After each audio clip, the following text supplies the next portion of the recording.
So it's just between that and that was accomplished with just fruit. So when you ask me what foods, I'm going to say this. In today's world, I would say the fruit and vegetable kingdoms are the two kingdoms that you want to play with. But with a vegetable kingdom, make them more like fun type of like what I call fruit veggies, like cucumbers and stuff like cooling, very cooling to an inflamed body. Cucumbers are excellent. When I go eat the cooked Indian, they always bring me a big bowl of cucumbers because they know I got to have my cucumbers. So it's that sort of thing. You look for fun things that kids can eat, but also I think conversation is important. Realize that your children are not children. You might be in a little bitty body, my daughter, but you're an older soul coming to this planet. I need to talk to you like you're an older soul, right? Kind of like, I think even in Montessori, education, it's a higher level of functioning. You're goo-goo gaga to a higher soul. It's like, yeah, I'm missing out on this little body, but let me tell you, talk to me. And that's about when you start listening and watching within.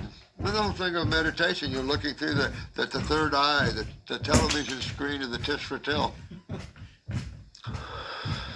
The doorway of going in and out, so to speak, they claim. Just relax and just don't have an agenda. I was talking, like I said, Matt and Sarah, I said, until you achieve the point where you have no identification markers, in other words, you don't use anything to identify yourself with, that's when it gets good. That's when you're like on a cloud floating through the sky and there's no limitation to you. The more that you can be in that now without thought and emotions, without desires, the more your consciousness goes boom. And it's like, oh crap. And then the answers start coming in. And if you're just in the now and you're watching and listening, it'll come through you. Whatever you want. It's amazing stuff. So I would say in raising your children, lots of fruit, because remember what Yale discovered? That the brain converts glucose into fructose. What happens when you eat fructose? Direct pow to your neurons, which if you look at all the young children, we're having a hell of a time from the vaccination industry with all types of neural suppressions. They call it ADD, ADHD, go down a long line of names. But basically, vaccines have been a nightmare for children. Killing a bunch, throwing a bunch into seizures. I mean, truth needs to be told. The killing machine of the allopathy has to be exposed. If not, you have the same outcome, the same suppressive tactics.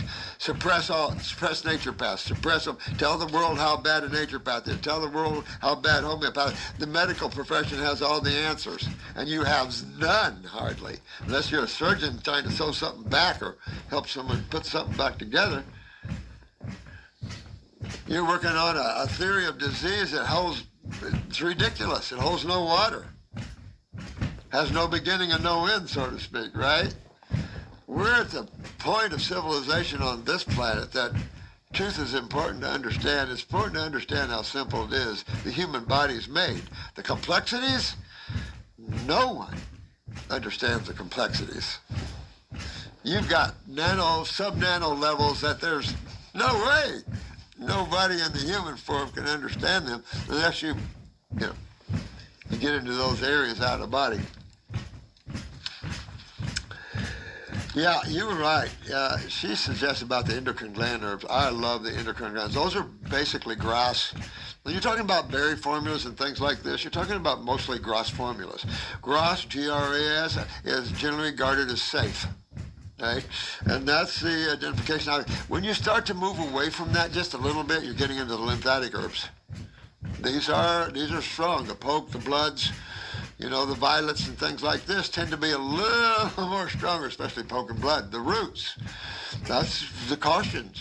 But then if you're a good herbalist, you know what you're talking about. You've been making and using herbal formulas for I don't know how long. You saw I've got one first line. Isn't that funny? I had to put a number on it. That's how restrictive that I come up through. That's why us older guys that come up through this, the government telling us and all this stuff, we're done with this. I'm done with that.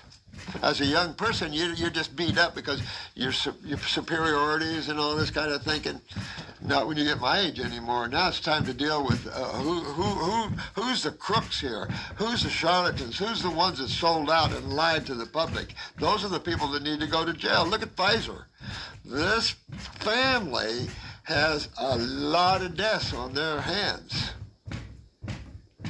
Who's going to pay it? And if nothing changes and the awareness doesn't move to the truth side, they're going to keep becoming a major killing machine.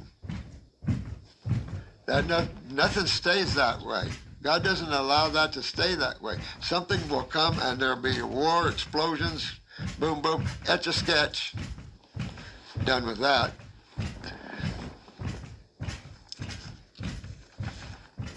So, yeah, you want to, again, here's something that I have to say to you parents. Get a picture of your children's eyes and your own. Then you can have fun. You can go, oh, look, you got my liver, he got my liver,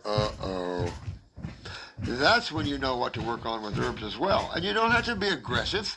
Children outgrow, especially children on raw food. You can just use a little bit, a few drops here, depending on the age.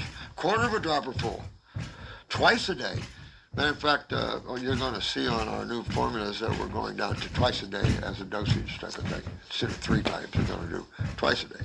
A few little changes like that to make it easier for people. And, you know, I'm trying to get pills, tablets they call them now, but trying to get those in because that's real important to me. I just hate capsules, but you have to have them for now.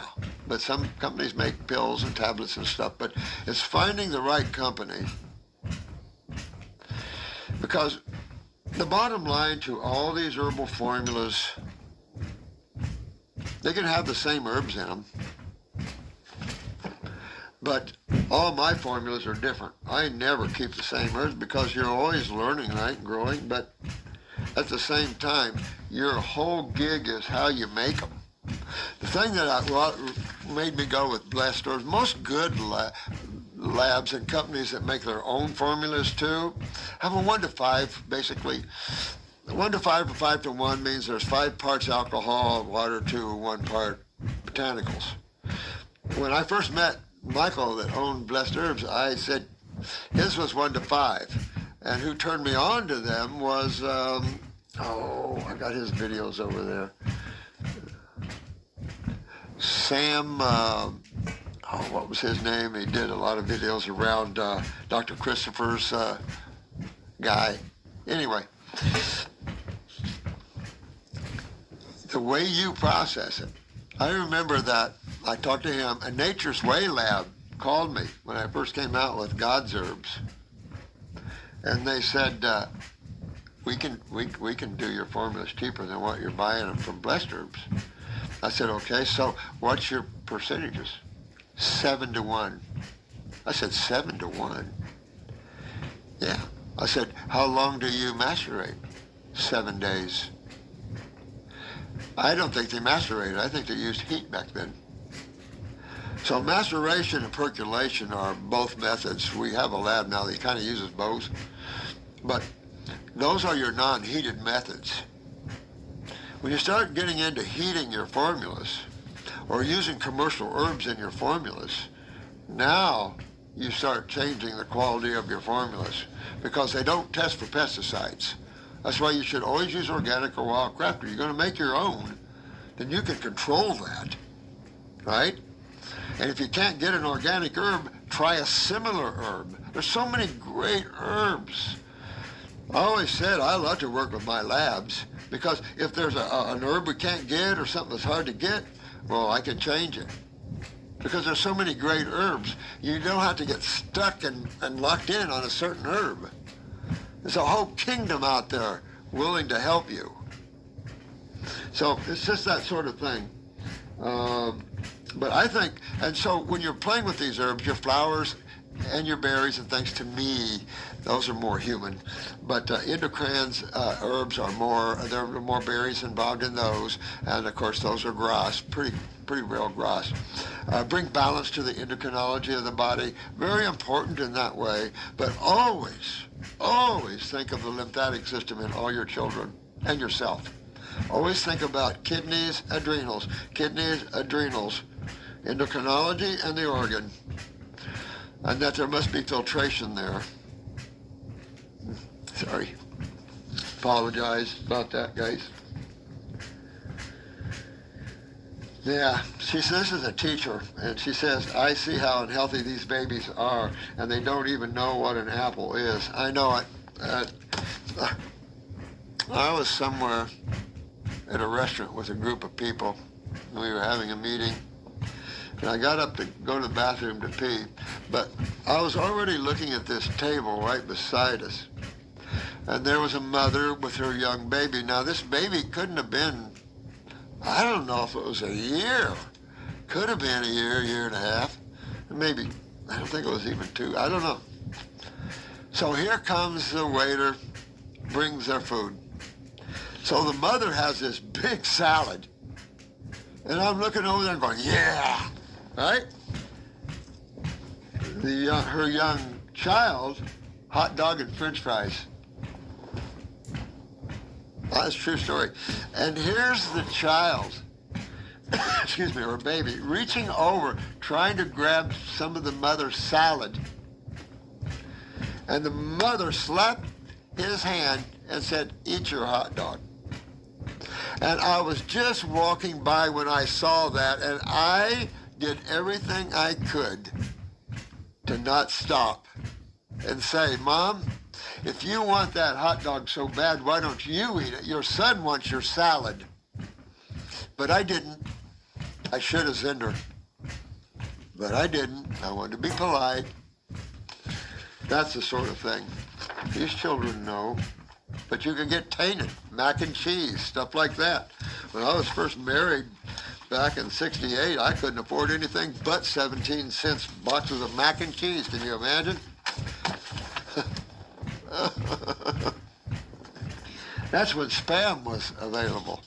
When people use Spam for the wrong reasons. Can't afford anything else. So let me do one more, and then I'll give my mouth a little break today. But I wanted to say hi to you guys and let you know we're real close to our new herbal formulas coming in. And level 1, the path of the healer. Oh, yeah. Morse, I understand it is balance of fluids on both sides of semi-permeable membrane. So why is it from less or more and not the opposite to create a balance? Well, I think you're always having osmosis, or in some way, you're having membranes pull and move. It's not like there's a gate, so you always have the pressures being different each side, but also the pH differences. And that's the thing that's concernful to me is cytoplasmic pH and then the pH of interstitial. And I think that at a certain point, that interstitial pH affecting the cell membrane wall is definitely going to affect they're like the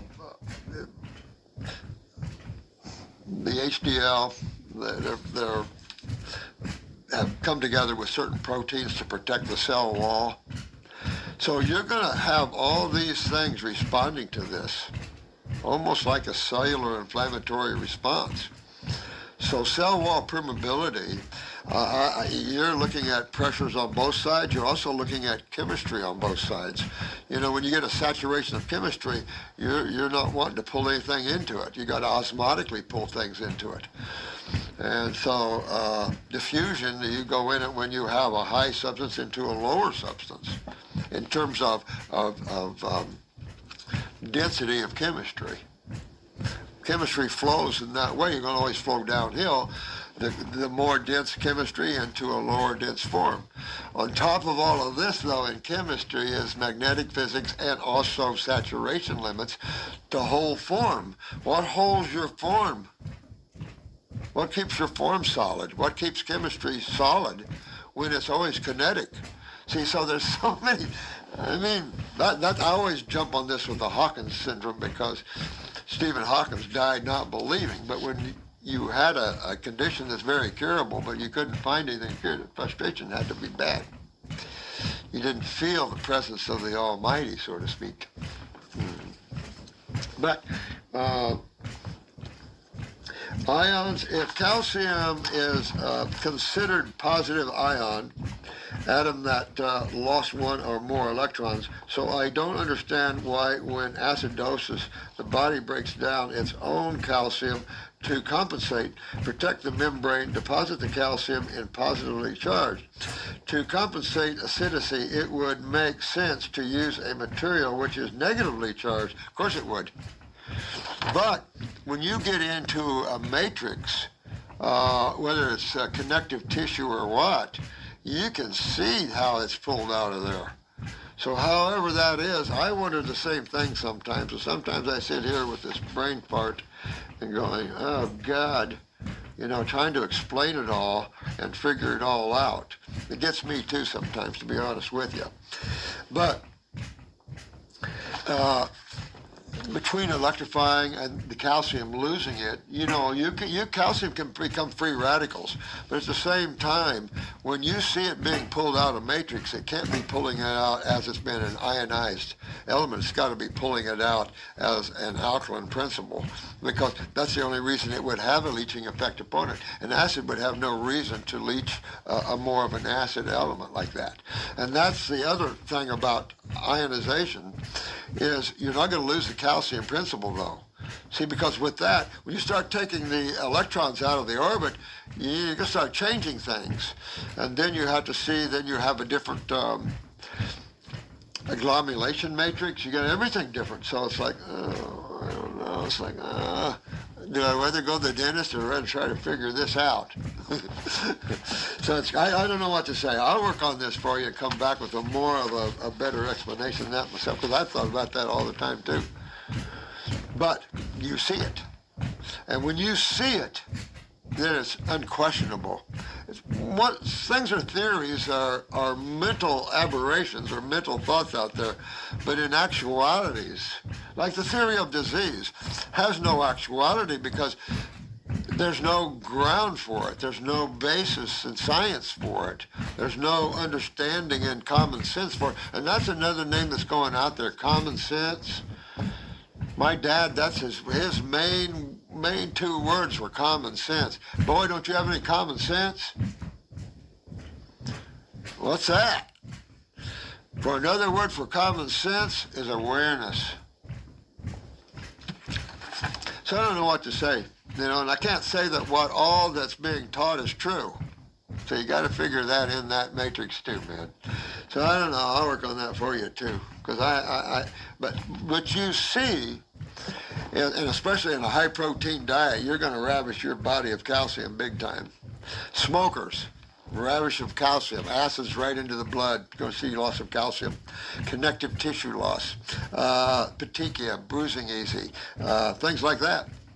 And you see it. I've been a practitioner for 50 years. There's not much you're going to get over what I've seen and not seen. And once in a while, I get cases I've never seen before, or Jessica does, and it's like, wow, look at that. Well, that's rare. So I don't know what to say about that.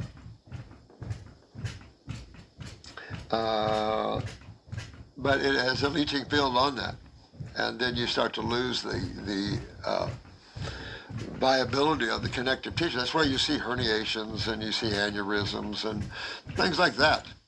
But that's also how you correct that, is when you go off of a high protein or acidifying diet, then you start to see the body correcting itself. So you've got to look at what the body's doing with the foods you're eating. Explaining that on a level of physics and chemistry is a whole nother ballgame, because so much is not totally known in those areas. Ask Pat. Like in endocrinology, there's so many glands that in the walls of the bowels and things that nobody knows even what they secrete. So, I mean, there's just so much we don't know about stuff, and so I agree. But I'm one of those guys that want to know, too, so I'll pour in it a little deeper. I've been so daggum busy that, you know. But what you can see and how you can repair it, you know, big difference. Same thing with shoulders, hips, teeth, but, you know, things like that. I just couldn't hit the 100% fruit stuff to try to regenerate that broken tooth. Couldn't do it. Oh, well, everything's not always perfect, but love you guys, and keep these questions going. This is Isabel. Good mind, Isabel. I tell you, that's what I love. I love to take things, pull them out, and say, okay, how does that relate? How does ionized calcium, you know, you've lost a electron, so now how do you change your weight and everything else? Do you become, you know, so then some of these things become free radicals, I suppose, but that's the job of the lymphatic system, is to remove free radicals, what we would call foreign chemistry. Foreign chemistry can be a protein from a piece of meat that you're eating. Foreign chemistry is chemistry your body does not want. So, I don't know. There's so much to this whole thing between the pHs. Like, and a good example, if you're a high protein eater, you're definitely going to change interstitial pH. Well, then, how much does that affect cell wall permeability? And of course, when you get stagnation lymphatically and you start getting swelling, you know, all this changes things. And then, what about the cell's ability to discharge from the other side? You know, you've got both cell wall permeabilities. You got to get in, you got to get out. What happens if you can't get the acids out? So if you look at the cell like a little universe or a little city, you got organelles in the cell, you got all the things in a cell that you do in the big cell. So then you start mutating those, and then of course that's when you see the mutation of the form. Because cells then, whether it's a gallbladder or whatever, start mutating, they don't perform, they don't produce, whatever, and you start seeing that as that progresses. You don't get enough bile, you don't get this, whatever, right? And then you're trying to treat it as a disease or something that you caught instead of something that was created by the way you're bringing in your chemistry. The Homo sapien is a frugivore, so that's kind of your basis. The Homo sapien is a frugivore. You can't deny it. You can argue we're eating omnivorish, and I'll be right on your team, because we are. But we're eating too much. You know, I was thinking about this yesterday, giving a little lecture to the universe or something, and talking about certain animals like hyenas, wolves, and coyotes are heavy protein eaters, but they're still an omnivore. Interesting to research that and see the health of these animals at those levels, how they adapted to a high carnivorish diet being an omnivorish animal. Because generally what you see in a domesticated omnivore is that when you feed it high protein, like dogs, they lose their hips, they lose their joints, they start getting tumors. Everything you see in domesticated animals and you see in domesticated humans. So anyway, I love you guys. I wanted to get this out to you and let you know we're working hard on things and got some cool stuff coming. Berries, the berry formula. I'm just so excited about that. I'm trying to find powders from like poke root berries, certain berries that you're not very common, elderberries. Ooh, you know, there's some good berries out there, you know, that have a power punch to the human body. I mean to tell you. So love you guys. Have a great week. I'm going to kind of rest this thing, and I apologize for having to do a video with that. So love you guys.